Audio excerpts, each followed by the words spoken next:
नमस्कार दोस्तों, एस्ट्रोलॉजर कपिल मिश्रा में आपका बहुत बहुत स्वागत है। आज हम बात करने वाले हैं काल सर्प दोष, सर्प के काटने से होगी मृत्यु, कैसे जाने। मित्रों, आज मैं आपको कुछ तंत्र मंत्र और यंत्र के कारक भी बताऊंगा।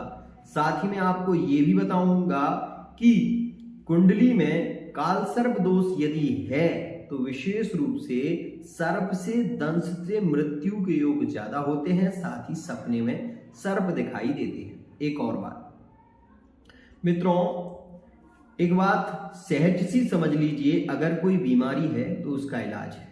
कुछ लोग ये कहते हैं कि गुरुजी हमारा एक्स पार्टनर चला गया, वो वापस नहीं आएगा। क्यों नहीं आएगा? प्रयत्न करने से तो बहुत कुछ हो सकता है, क्योंकि प्रयत्न यदि किया जाए तो असंभव भी कार्य संभव हो सकता है, क्योंकि इस संसार में कुछ भी असंभव नहीं है। एक बात और समझिए मित्रों, आपको ये पता है कि इस कलयुग में विशेष रूप से तंत्र मंत्र और यंत्र की सिद्धि शीघ्रता से होती है।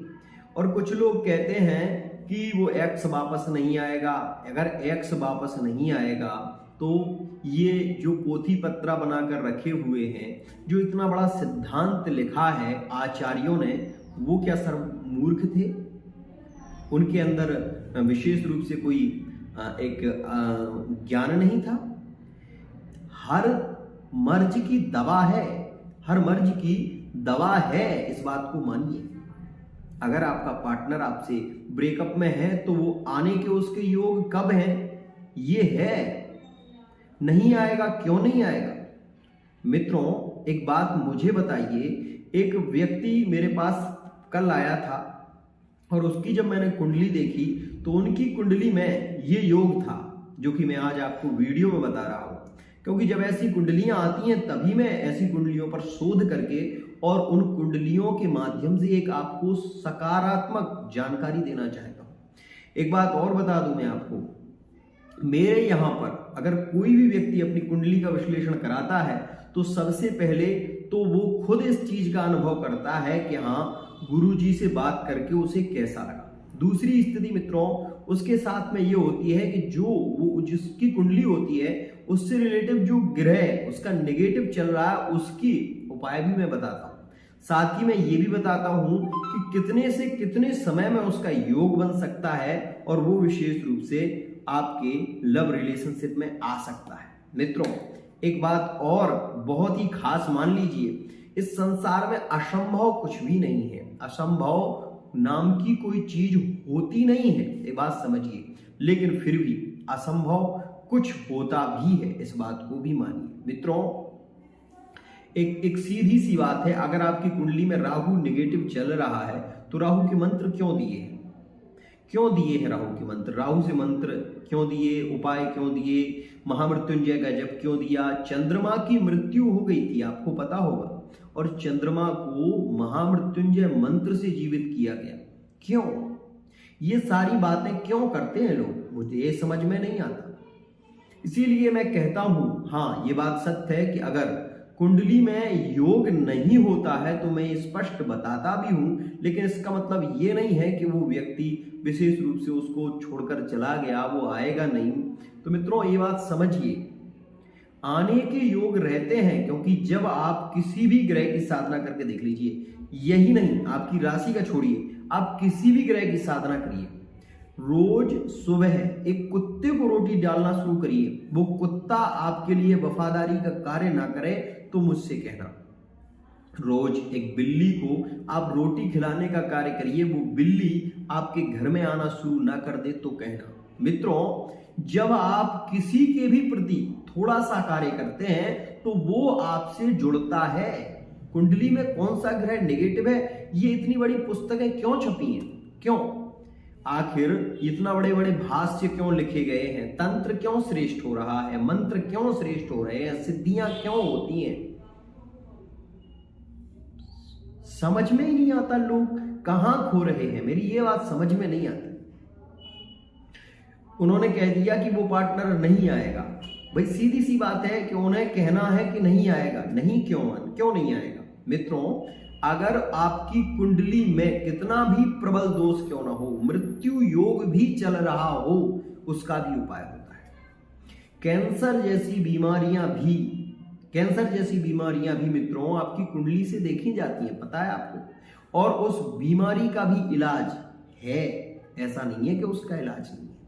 लेकिन मित्रों समय रहते किसी चीज का यदि पता चले तो वो श्रेष्ठ होती है, क्योंकि मित्रों कहते हैं घाव जब छोटा हो और उसका समाधान कर लिया जाए तो शीघ्रता से, वो सरलता से जुड़ सकता है और उसका हिसाब सही हो सकता है। लेकिन असाध्य बीमारी जब हो जाए, पूरा शरीर ही नष्ट भ्रष्ट होने लगे, तब आप क्या करेंगे?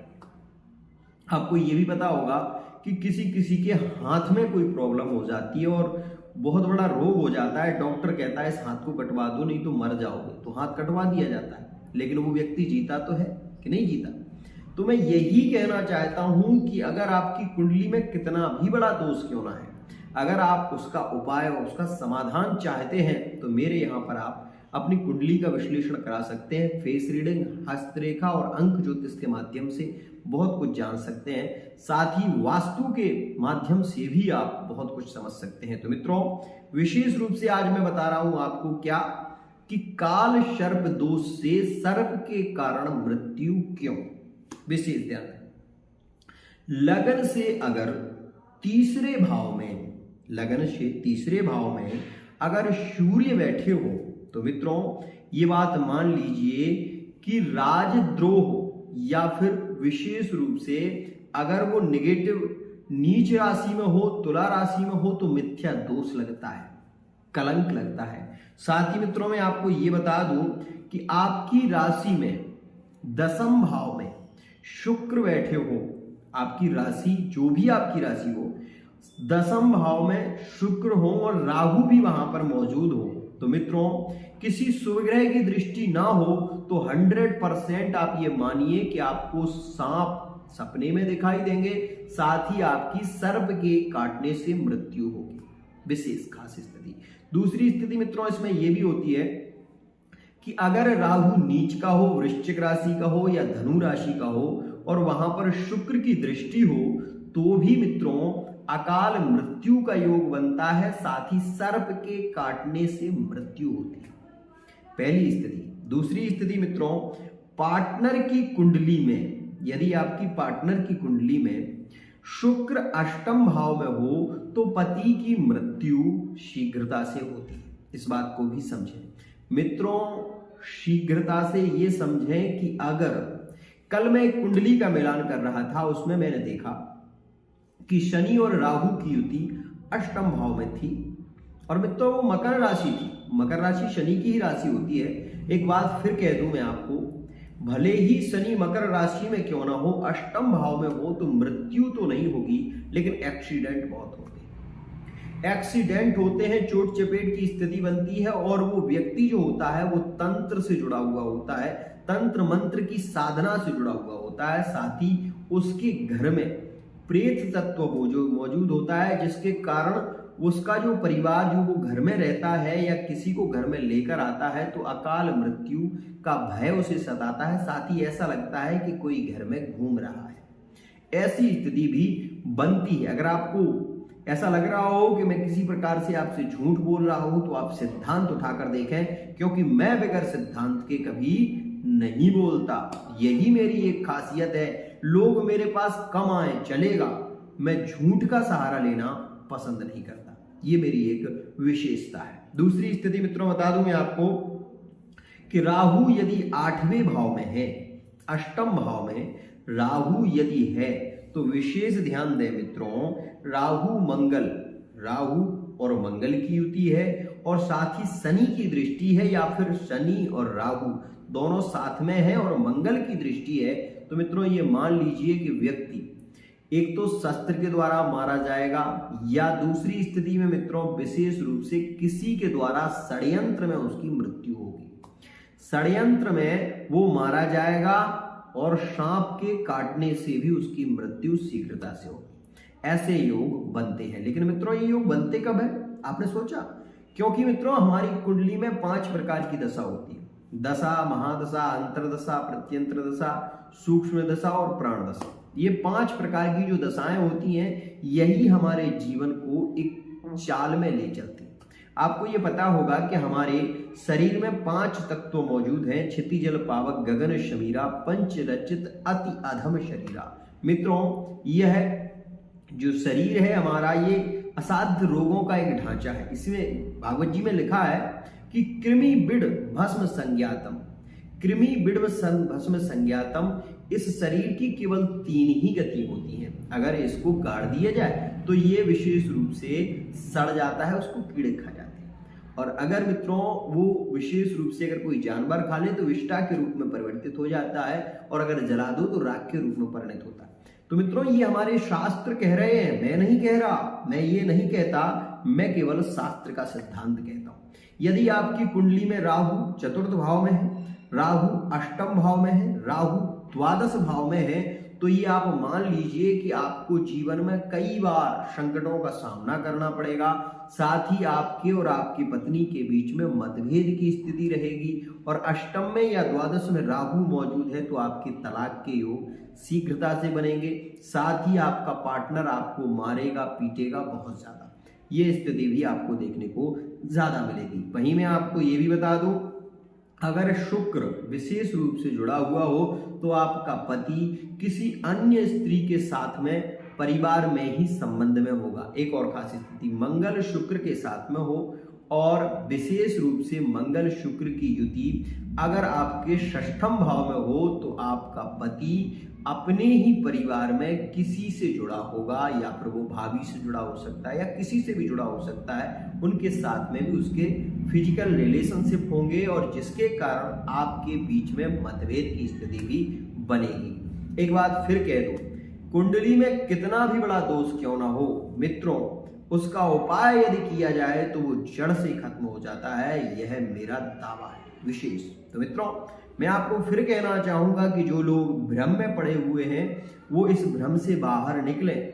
क्योंकि ऐसा कोई रोग नहीं जिसकी दवा ना हो, बशर्ते नियम जरूरी है। इस बात को समझें मित्रों। एक बात और कहना चाहूंगा कि भटकाव में आ जाते हैं लोग। कोई कहता है कि मैं साफ बता दूंगा और पार्टनर आएगा या नहीं आएगा, उसके बाद पार्टनर लौटकर आ जाता है। मैंने एक परसों कुंडली देखी थी, बहुत अच्छे एस्ट्रोलॉजर से उन्होंने दिखाई, और वो मेरे पास में आए, उन्होंने फिर 2 बार मुझसे कुंडली दिखाई। वो उरई के रहने वाले हैं बेचारे, और उन्होंने मुझसे ये कहा कि गुरुजी, उन्होंने तो साफ कह दिया था कि मेरा पार्टनर लौट कर ही नहीं आएगा, लेकिन जब मैंने आपकी वीडियो देखी तो मुझे पता लगा कि मेरा पार्टनर लौट कर आ रहा है, और पार्टनर लौट कर आ गया।